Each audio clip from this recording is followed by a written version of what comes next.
បងប្អូនទាំងអស់គ្នាមកជជែកគ្នាពាក់ព័ន្ធជាមួយនឹងសំណួរដែលលើកឡើងថាតើធ្វើម៉េចដើម្បីបញ្ជាក់ថាយើងកំពុងតែរស់នៅជាមួយនឹងការងារត្រូវឬក៏ការងារខុស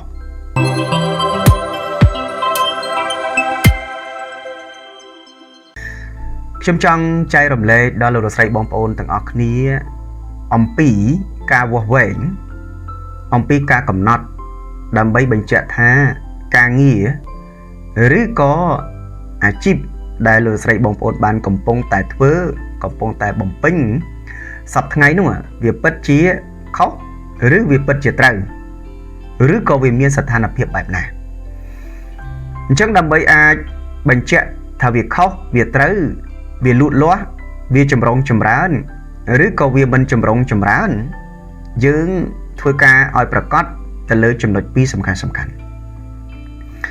ចំណុចទី1យើងត្រូវច្បាស់លាស់ថាការងារដែលយើងបានកំពុងធ្វើនោះជាការងារដែលផ្ដល់ផលប្រយោជន៍ទៅកាន់អ្នកដទៃដោះស្រាយបញ្ហាអ្នកដទៃត្រូវត្រង់ដំណើរដែរឬទេការងារនោះមិនប៉ះពាល់ដល់អ្នកដទៃដែរឬទេអញ្ចឹងអ្វីដែលសំខាន់ត្រូវបញ្ជាក់យ៉ាងច្បាស់ថាតើការងារដែលយើងបានកំពុងធ្វើអាជីពការងារដែលយើងកំពុងបំពេញនោះវាប៉ះពាល់ទៅដល់អ្នកដទៃដែរឬទេចំណុចទី1ចំណុចទី2គឺសួរខ្លួនឯងសួរបេះដូងខ្លួនឯងសួរផ្លូវអារម្មណ៍ខ្លួនឯងសួរមនសិការរបស់ខ្លួនឯងតើយើងបានបំពេញកិច្ចការងារក្នុងមួយថ្ងៃជាង8ម៉ោង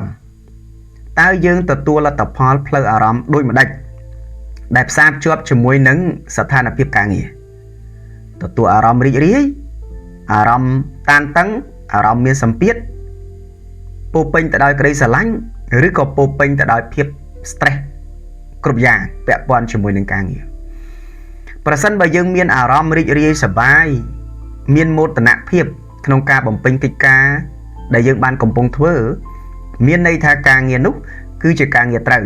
ការងារនោះគឺវាផ្ដល់គុណតម្លៃឲ្យយើងដល់ល្អប្រសើរជាការងាររុញច្រានជីវិតរបស់យើងឲ្យស្រស់បំព្រងឬក៏សុខភាពជីវិតបានប្រសើរឡើងប៉ុន្តែផ្ទុយទៅវិញការងារដែលធ្វើឲ្យយើង stress តានតឹងលំបាកឈឺចាប់មានវេទនានៅក្នុងដំណើរការងាររយៈពេលជាង8ម៉ោងបន្ទាប់ពីយើងបំពេញការងារហើយយើងមកដល់ផ្ទះយើងពាក់មុខយៈយើងនាំមកនៅធម៌ពលអវិជ្ជមានមកកាន់ក្រុមគ្រួសារទៅកាន់អ្នកដទៃមានន័យថានោះមិនមែនជាការងារជាកន្លែងដែលនាំឲ្យយើងរីកចម្រើនពិតប្រាកដទេពីព្រោះវាបានដុតបំផ្លាញផ្លូវអារម្មណ៍បេះដូងនិងផ្លូវចិត្តយើងជារៀងរាល់ថ្ងៃបានត្រឹមមករស់បានត្រឹមមកអាចបន្តជីវិតទៅមុខបានប៉ុន្តែជីវិតនោះហាក់បីដូចជាខ្សោះជាតិខ្សោះមនោសញ្ចេតនាដោយសារតែកិច្ចការទាំងអស់នោះវាធ្វើឲ្យយើងមានបញ្ហាផ្លូវចិត្តផ្លូវកាយនិងផ្លូវបេះដូងរបស់យើងផងដែរអញ្ចឹងចំណុចទាំងពីរនេះជាកត្តាវាស់វែងបញ្ជាក់ថាតើ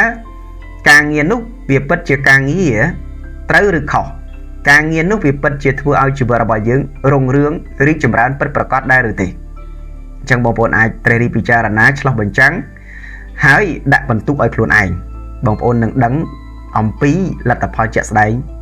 មិនខានឡើយអរគុណច្រើនសំសាយក្រុមទាំងឡាយចុងបូពី